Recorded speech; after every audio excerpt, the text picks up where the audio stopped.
तनख्वाहदार तबके को tax relief देने की तैयारियां, स्लैब 6 से बढ़ाकर 8 करने की तजवीज़। इनकम टैक्स की शरह में कमी और 1 करोड़ रुपए या इससे जायद सालाना तनख्वाह पर 10% सरचार्ज खत्म करने की भी तैयारियां हैं। तनख्वाहदार तबके के लिए टैक्स स्लैब्स 6 से बढ़ाकर 8 करने की तैयारी की गई है। इन तजावीज़ पर वज़ीर आज़म शहबाज शरीफ को भी ब्रीफिंग दी गई, जबकि IMF से हतमी मंजूरी का इंतजार है। ज़राए के मुताबिक आइंदा वफाकी बजट में तनख्वाहदार तबके को रिलीफ देने के लिए 3 तजावीज़ IMF के साथ शेयर की गई हैं, जिस पर कल तक FBR और IMF के दरमियान हतमी रिलीफ की मंजूरी मुतवक्को है। बावसूख ज़राए के मुताबिक IMF को 3%, 5% और 10% रिलीफ के लिए वर्किंग शेयर की गई है। स्लैब्स के मुताबिक आइंदा बजट में सालाना 12 लाख, 22 लाख और 32 लाख रुपए तक तनख्वाह वसूल करने वाले तबके के लिए टैक्स स्लैब में इनकम टैक्स की शरह को 3%, 5% या 10% कम करने की तजवीज़ IMF को भिजवा दी गई है। ज़राए के मुताबिक हुकूमत ने आइंदा माली साल 2026-27 के बजट में बरामद कुनिंदगान पर 1% एडवांस टैक्स खत्म करने का फैसला किया है। इस इकदाम से एक्सपोर्टर्स को आइंदा बजट में 60 अरब रुपए तक रिलीफ मिलने का इम्कान है।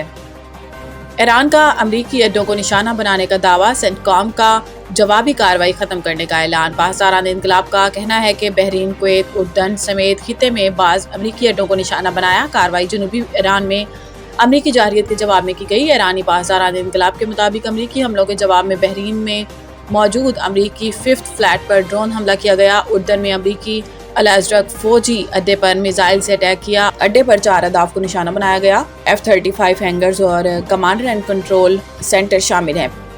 PP और नून लीग के दरमियान NFC और BISP को छेड़े बगैर मालियाती मुआहिदे पर इत्तेफाक। दोनों जमातों के दरमियान होने वाली बातचीत से आगाह एक बाखबर जरिए ने बताया कि दोनों फ्रीकैन इस बात पर मुत्तफिक हुए हैं कि NFC अवार्ड के फार्मूले और BISP के ढांचे को बरकरार रखा जाएगा। इस फैसले को मरकज़ की माली मुश्किलात के हल और मौजूदा समाजी तहफ़्फ़ुज़ और वसाइल की तकसीम के निज़ाम के तसलसल के बरकरार रखने की कोशिश करार दिया जा रहा है। तहम मुजवज़ा नए इंतज़ाम के तहत सूबे मिलकर 10 खरब रुपए से ज़ायद माली वसाइल वफाक को देंगे। इसकी तफसीलात तकनीकी कमेटियाँ तय करेंगी। ज़राए के मुताबिक ये मुफाहमत इस्लामाबाद को दरपेश माली दबाव कम करने के लिए एक समझौता है, ताकि NFC अवार्ड जैसे सियासी तौर पर हसास मामले को बाज़ाब्ता तौर पर दोबारा ना खोला जाए, जो वफाक और सूबों के दरमियान टैक्स आमदन की तकसीम का तयन करता है। बताया जाता है कि नून लीग पीपल्स पार्टी को इस बात पर कायल करने में कामयाब रही कि मौजूदा मुआशी हालात में सूबों को मरकज़ पर माली दबाव कम करने और वफाक को सूबों के दरमियान हम आहंगी बेहतर बनाने में किरदार अदा करना होगा।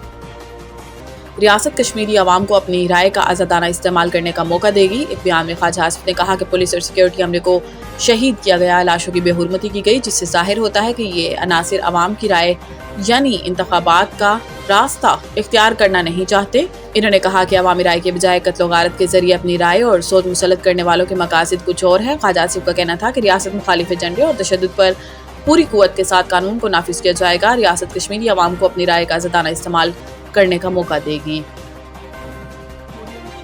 हेड कोच सरफराज को क्लीन चिट मिल गई। कप्तान शान मसूद का मुस्तकबिल गैर यकीनी सूरत हाल से दोचार। 39 साल के साबिक test wicket keeper Sarfaraz Ahmed, जो पाकिस्तान के लिए 54 टेस्ट, 117 वनडे और 61 T20 खेलने का तजर्बा रखते हैं, इन्हें पाकिस्तान अंडर-19 टीम से कौमी टेस्ट टीम की कोचिंग के लिए दौरा बांग्लादेश के 2 टेस्ट की जिम्मेदारियां दी गई हैं, जहां कौमी टीम को मीरपुर और सिलहट में खेले जाने वाले दोनों टेस्ट मैचों में शिकस्त का कड़वा घूंट पीना पड़ा था।